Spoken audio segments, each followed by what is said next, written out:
چراغ ہدایت، اگر گاڑی کی ہیڈ لائٹ خراب ہو جائے تجھے روڈ نہیں ملے گا، اگر ضلالتوں اور گمراہیوں میں پھنس جاؤ تو اگر کوئی تجھے ہدایت کا راستہ دکھا سکتا ہے وہ چراغ بس حسین بن علی ہے۔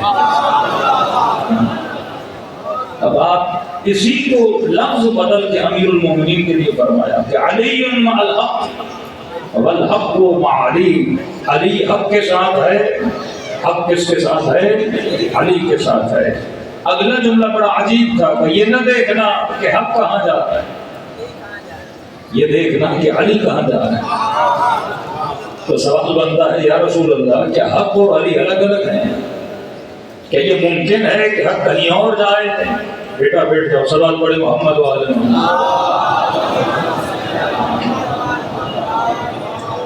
کیا یہ کوئی تصور بھی کر سکتا ہے کہ حق کہیں اور جائے اور علی بن ابی طالب کہیں اور جائیں؟ لیکن نبی کیونکہ مسلمانوں کے معاملات کو جانتے تھے، ایک ہوتا ہے حق کی بات کرنے والا، ایک ہوتا ہے خود حق ہونا۔ ہر مولوی جو منبر پر آتا ہے وہ حق کی بات کرتا ہے، ضروری نہیں کہ بندہ خود بھی حق ہو۔ میں جنت کی باتیں کروں گا، اللہ کی باتیں کروں گا، لیکن ضروری نہیں کہ میں بھی حق ہوں۔ ہو سکتا ہے بندہ آج حق کی باتیں کر رہا ہے، کل خود باطل پہ چلنے لگے۔ جب تک رسول تھے تو جو رسول کے ساتھ تھے امت کیا سمجھتی تھی؟ یہ کیا ہے؟ حق ہے، کیونکہ کس کے ساتھ ہیں؟ محمد مصطفیٰ کے ساتھ ہیں۔ اب رسول دنیا سے چلے جاتے ہیں، عوام الناس رسول کی بات کس کو فالو کرے؟ جن کو رسول کے ساتھ دیکھا تھا۔ آسان کر کے سمجھاؤں، رمضان کے مہینے میں ٹی وی پہ 3-4 مولوی صاحب آتے ہیں۔ ایک جوان نے کہا کہ مولانا، شیعہ نہیں تھا، عام صاحب، ایک جوان کہتے ہیں مولانا میں نے دیکھا کہ رمضان کے مہینے میں 4-5 مولانا ہزار ٹی پر بیٹھے ہیں، لڑ اس طرح رہے تھے جس طرح مرغے آپس میں لڑتے ہیں۔ تو میں پریشان ہو گیا، جنہوں نے اتنا دین پڑھا ابھی تک ان کو سمجھ نہیں آئی کہ حق کیا ہے۔ کوئی مفتی ہے، کوئی علامہ ہے، کوئی مولانا ہے، کسی کے سامنے حافظ کا لقب لگتا ہے، اتنا پڑھنے کے بعد بھی کوئی حافظ بخاری ہے، کوئی حافظ مسلم ہے، کوئی کیا، اتنا پڑھنے کے بعد بھی یہ 4-5 مولویوں کو نہیں پتا لگ رہا کہ حق کیا ہے۔ کہ ہم بیچاری عوام کیا کریں جو ڈیلی صبح سے اپنے کام پہ جاتے ہیں، رات کو واپس آتے ہیں، ہم تو مولویوں کی سنتے ہیں نا۔ تو عوام کیا ہو جاتی ہے؟ پریشان ہو جاتی ہے کہ جن کو عوام حق سمجھے اور وہی حق آپس میں لڑنے لگیں، عوام کہاں جائیں؟ ایگزیکٹ یہی سچویشن تھی رسول خدا کے بعد۔ رسول دنیا سے چلے گئے، اب جو رسول کے دائیں بائیں جو ساتھ دینے والے عوام کس کو سمجھے؟ انہیں کو سمجھے۔ جنگ جمل ہوئی، ایک طرف علی داماد رسول، دوسری طرف زوجہ رسول۔ عوام کیا کرے؟ کچھ علی کو حق سمجھ رہے ہیں، کچھ نبی کی زوجہ کو حق سمجھ رہے ہیں۔ عوام کا تو قصور نہیں ہے نا، عوام تو بڑی بڑی شخصیات کو دیکھتی ہے، وہی شخصیات آپس میں لڑنے لگے۔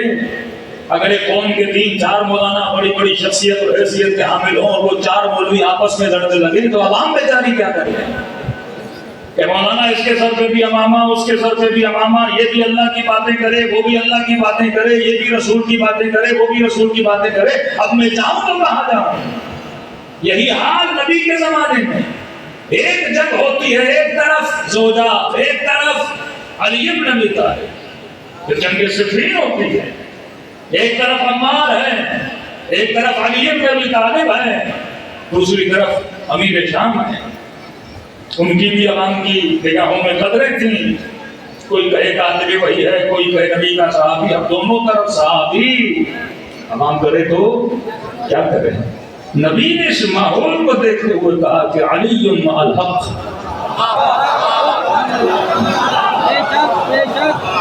والحق مع علی، حق علی کے ساتھ ہے، علی حق کے ساتھ ہے۔ اب کہا یہ نہ دیکھنا کہ حق کہاں جا رہا ہے، جو حق کے نعرے لگانے والے ہیں وہ کہاں جا رہے ہیں؟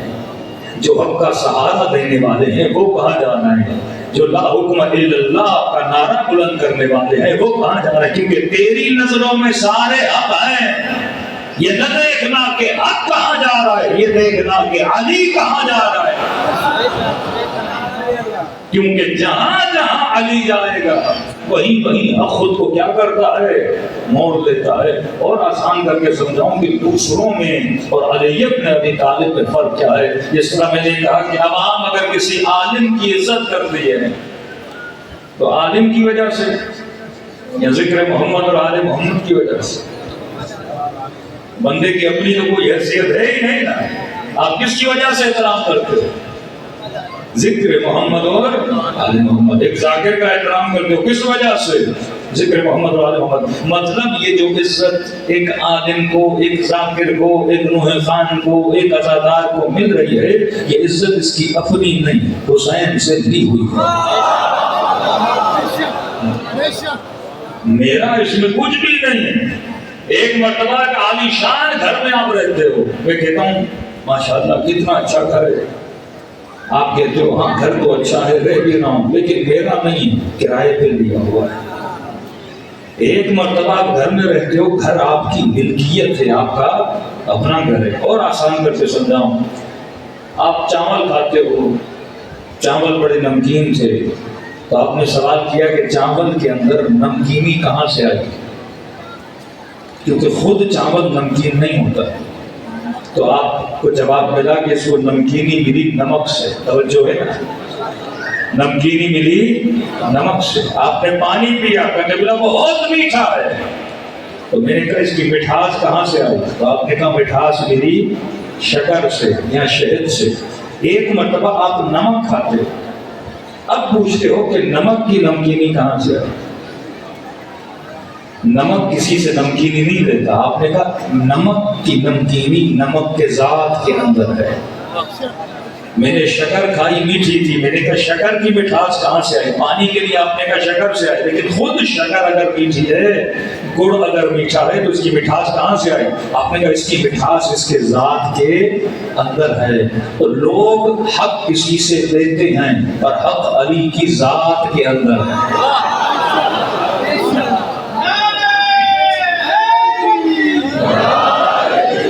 اہل بیت کو کسی سے لینے کی ضرورت نہیں ہے.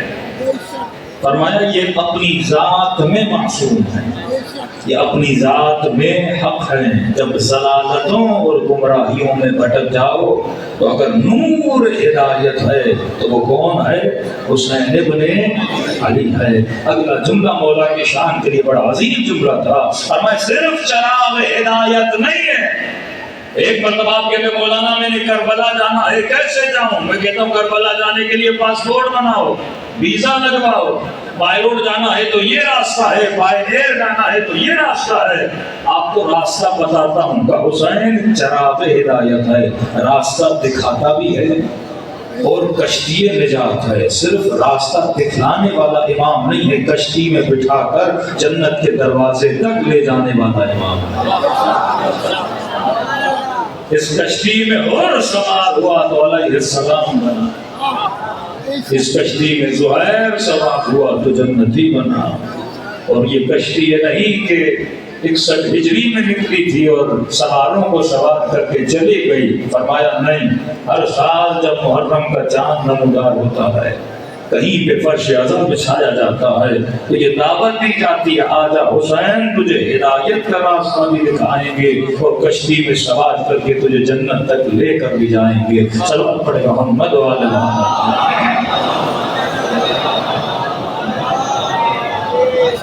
اب آتے ہیں کہ اعتراض کی طرف. اکثر جب آپ مجلس امام حسین میں آتے ہیں تو ہم سے ایک سوال کیا جاتا ہے آپ کیا کرنے جا رہے ہیں؟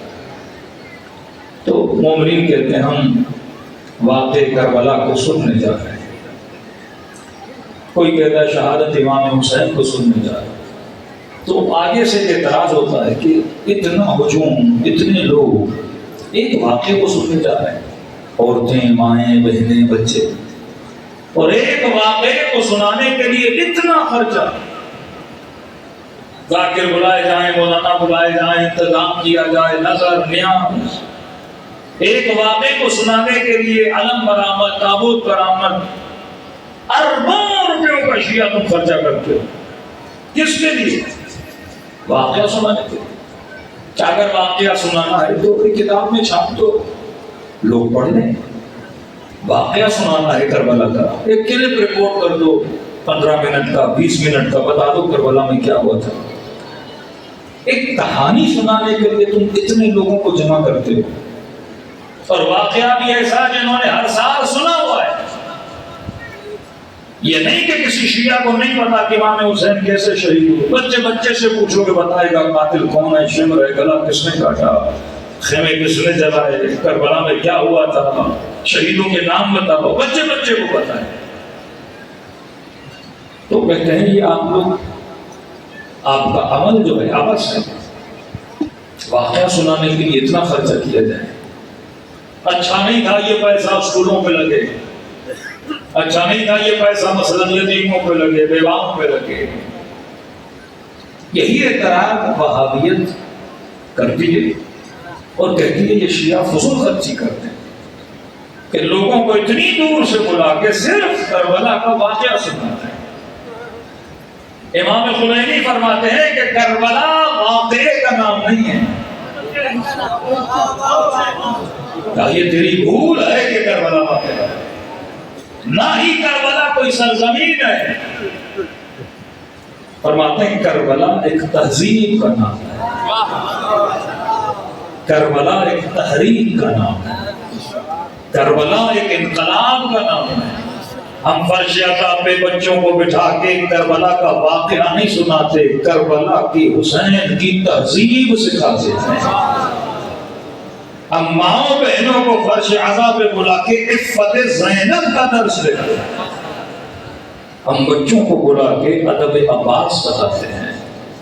کبھی فرمایا اگر کربلا نہ ہوتی، اگر محرم اور سفر نہ ہوتا تو اسلام نہ ہوتا۔ آیت اللہ رضوان فلسفی ایران کے ایک شہر میں تبلیغ کے لیے گئے، وہ علاقہ اہل سنت کا تھا۔ انہوں نے کیا دیکھا کہ مسجدوں میں لوگوں کی کمی، دین سے لوگ بھاگ رہے ہیں، دور ہو رہے ہیں۔ انہوں نے علماء اہل سنت کو جمع کیا، کہا تجھے مسجد بنا کر دی، پیسہ تجھے دے رہے ہیں، تنخواہیں تجھے دے رہے ہیں، لوگ کیوں بے دین ہو رہے ہیں؟ کیوں لوگ دین سے بھاگ رہے ہیں؟ کیوں حجاب کی کمی ہے؟ کیوں جوانوں میں دینداری نہیں ہے؟ کس چیز کی تمہیں کمی ہے؟ امر بالمعروف کی اہمیت ان کو بتائی۔ آبائی فلسفی کہتے ہیں جب 40 منٹ میں نے ان کو لیکچر دیا علماء اہل سنت کو، جب ختم ہوا تو ایک عالم اہل سنت کھڑا ہو گیا، کہنے لگا آبائی فلسفی آپ حق بجانب ہیں کہ لوگ دین سے دور ہو رہے ہیں، لیکن ہماری مجبوری ہے۔ کیا مجبوری ہے؟